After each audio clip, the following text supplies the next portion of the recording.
ക്രിസ്തുവിലുള്ള പ്രിയപ്പെട്ട സഹോദര സഹോദരന്മാരെ, ലേഖനം വിശുദ്ധ പൗലോസ്ലീഹ ഫിലിപ്പിയർക്ക് എഴുതിയ ലേഖനം 4-ാം അധ്യായം 4 മുതൽ 9 വരെയുള്ള വാക്യങ്ങൾ.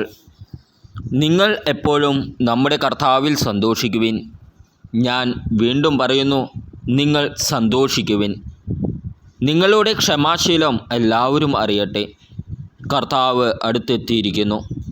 ഒന്നിനെക്കുറിച്ചും ആകുലരാകേണ്ട.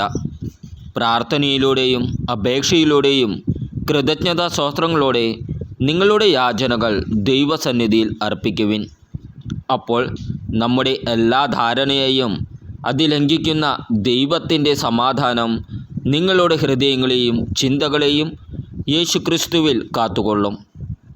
അവസാനമായി സഹോദരരെ, സത്യവും വന്യവും നീതിയുക്തവും പരിശുദ്ധവും സ്നേഹാർദ്രവും സ്തുത്യർഹവും ഉത്തമവും പ്രശംസായോഗ്യവുമായ എല്ലാ കാര്യങ്ങളും കുറിച്ച് ചിന്തിക്കുവിൻ. എന്നിൽ നിന്ന് പഠിച്ചതും സ്വീകരിച്ചതും കേട്ടതും എന്നിൽ കണ്ടതും നിങ്ങൾ ചെയ്യുവിൻ. അപ്പോൾ സമാധാനത്തിൻ്റെ ദൈവം നിങ്ങളുടെ കൂടെ ഉണ്ടായിരിക്കും. നമ്മുടെ കർത്താവായ ഈശോമിശിഹായ്ക്ക് സ്തുതി.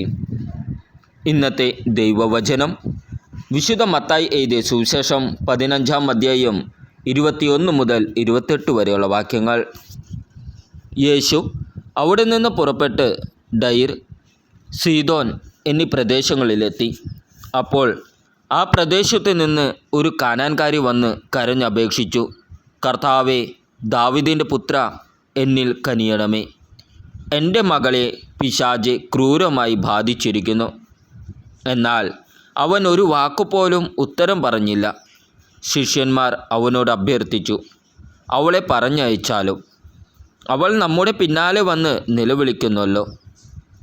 യേശു മറുപടി പറഞ്ഞു, ഇസ്രായേൽ ഭവനത്തിലെ നഷ്ടപ്പെട്ട ആടുകളുടെ അടുത്തേക്ക് മാത്രമാണ് ഞാൻ അയക്കപ്പെട്ടിരിക്കുന്നത്. എന്നാൽ അവൾ അവനെ പ്രണമിച്ച്, കർത്താവേ, എന്നെ സഹായിക്കണമേ എന്ന് അപേക്ഷിച്ചു. യേശു പറഞ്ഞു, മക്കളുടെ അപ്പമെടുത്ത് നായ്ക്കൾക്ക് എറിഞ്ഞു കൊടുക്കുന്നത് ഉചിതമല്ല. അവൾ പറഞ്ഞു, അതേ കർത്താവേ, നായ്ക്കളും യജമാനന്മാരുടെ മേശയിൽ നിന്ന് വീഴുന്ന അപ്പക്കഷ്ണങ്ങൾ തിന്നുന്നുണ്ടല്ലോ. യേശു പറഞ്ഞു, സ്ത്രീയെ, നിന്റെ വിശ്വാസം വലുതാണ്. നീ ആഗ്രഹിക്കുന്നത് പോലെ നിനക്ക് ഭവിക്കട്ടെ. ആ സമയം മുതൽ അവളുടെ പുത്രി സൗഖ്യമുള്ളവളായി. നമ്മുടെ കർത്താവായ ഈശോമിശിഹായ്ക്ക് സ്തുതി.